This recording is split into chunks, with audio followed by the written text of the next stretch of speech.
The woman took off her gloves, revealing only 3 fingers, which was astonishing.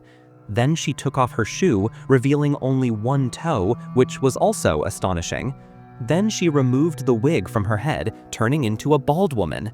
She ordered the other women in the audience to do the same, while she walked towards the stage, opening her mouth to reveal dozens of teeth.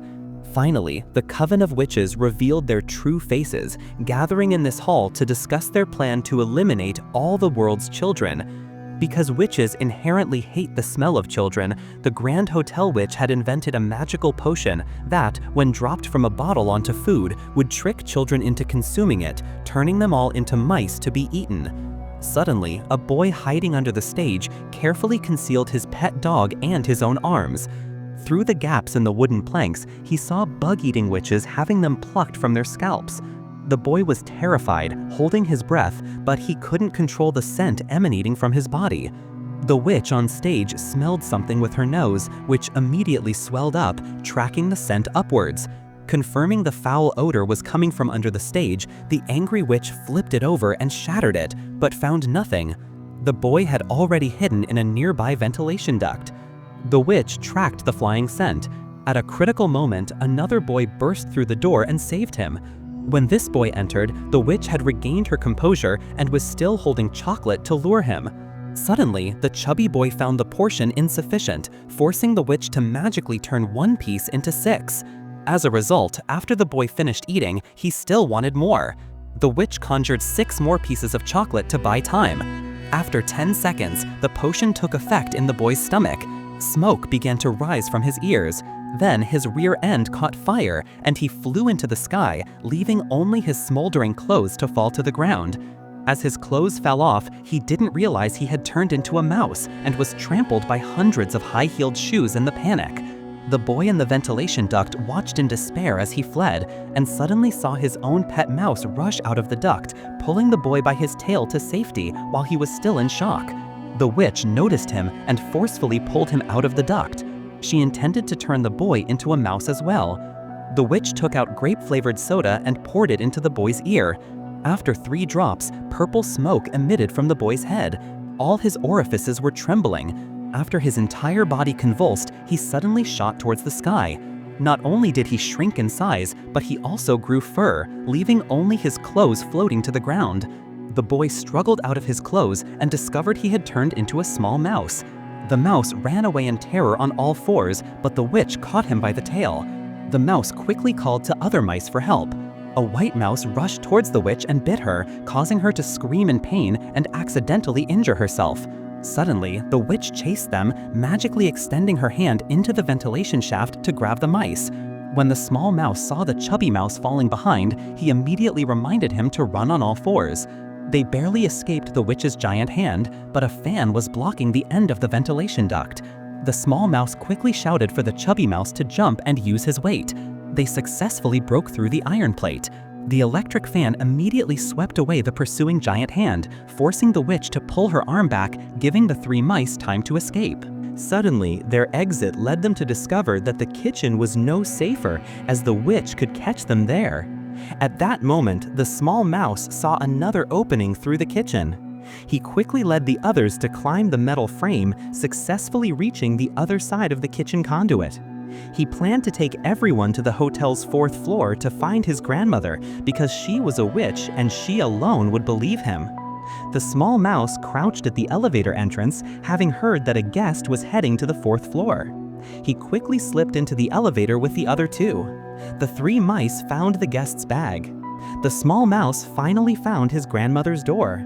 As he frantically knocked, he realized a mouse's strength was too weak to make his grandmother open the door. He could only ring the doorbell, so he led the other mouse along the wall down to the doorbell. But the mouse's height was still insufficient. The small mouse quickly told the chubby mouse to stand on his feet. After he climbed up, he pulled the lighter white mouse up to make him jump. Finally, they barely reached the doorbell. Now, the 3 mice returned safely to where they came from. Suddenly, a cleaner saw them on their way back and let out a sharp scream, chasing them with a mop in hysterics. Fortunately, the small mouse was clever enough. At that moment, his grandmother opened the door. Everyone rushed into the room. After waiting for the cleaner to leave, he shouted and screamed loudly to get his grandmother's attention, then jumped onto her hand. The small mouse told his grandmother about the witch using the potion to turn children into mice. Suddenly, he remembered that the witch was staying in the room below his grandmother's and couldn't bear the thought of all children being turned into mice. His grandmother decided to steal the potion with the small mouse and make an antidote. The grandmother asked the small mouse to help her steal something. She placed him inside a half-knitted sock, then held the end of the sock's thread and slowly lowered him to the balcony. As soon as the sock touched the ground, the small mouse rushed out from inside it. He quickly climbed onto the room's sofa. After throwing a cushion on the floor, he stepped on it and jumped onto the table. He wanted to steal the magical potion on the table, and its scent attracted him. He climbed to the edge of the dish where the potion was and pulled it with his claws, causing the potion to fall to the ground. At that moment, someone entered the room. He quickly hugged the potion and hid under the bed. Suddenly, he saw a woman with a single toe. The strange witch who had forced him to drink the potion, transforming him from a small child into a small mouse. That's why he had come to steal the potion to make an antidote, taking advantage of the witch's inattention. He quickly ran back to the sock with the potion. His grandmother pulled up the sock, but the witch caught the small mouse just as he reached the midpoint. The small mouse was terrified and didn't dare to move. Fortunately, the grandmother was clever. She knew the witch hated children. She falsely claimed that the sock belonged to her grandson, making the witch let go in disgust. Finally, the sock was pulled up, and the small mouse quickly brought the potion to his grandmother, allowing her to help him prepare the antidote. Suddenly, the grandmother added drops of aromatic oils, one after another, making the potion react automatically. Thinking she would succeed on the first try, the potion immediately turned black, becoming even more toxic. He and the others were no longer children, but if they didn't stop the witch from using the potion, all the world's children would turn into mice. The small mouse had a bold idea. He wanted to pour the potion into the soup that the witch would drink. He quietly sneaked into the kitchen and placed the potion on the soup ladle. As soon as he lifted one end of the ladle, the potion slid to the other end. That's why the small mouse was now jumping, smoothly kicking the potion into the soup. After that, he just had to hide in his grandmother's bag. He followed his grandmother to the restaurant to watch the show. Suddenly, he seized the right moment. Today, dozens of witches had gathered for dinner and soup. Soon, one of the witches convulsed and flew into the air. She turned into a mouse and fell. Then the second and the third. All the witches in the restaurant turned into mice and ran everywhere. Except for the Grand High Witch. She hadn't had a chance to drink the soup yet, but she couldn't save her companions either. The grandmother was afraid the witch would realize what happened and catch them. She quickly fled the restaurant. Seizing the opportunity, she rushed to the witch's room to dispose of the remaining potion. Suddenly, the arriving witch caught her. When the grandmother saw the witch's hand stretching boundlessly, about to tear her apart, she hurriedly asked the small mouse for help. The small mouse shouted to his companions to push a mousetrap firmly onto the floor around the witch's foot. Taking advantage of the witch's pain and high-pitched scream, he grabbed the potion and jumped. He succeeded in making the witch swallow the potion, then grabbed her wig as a parachute and landed safely. The witch met her fate.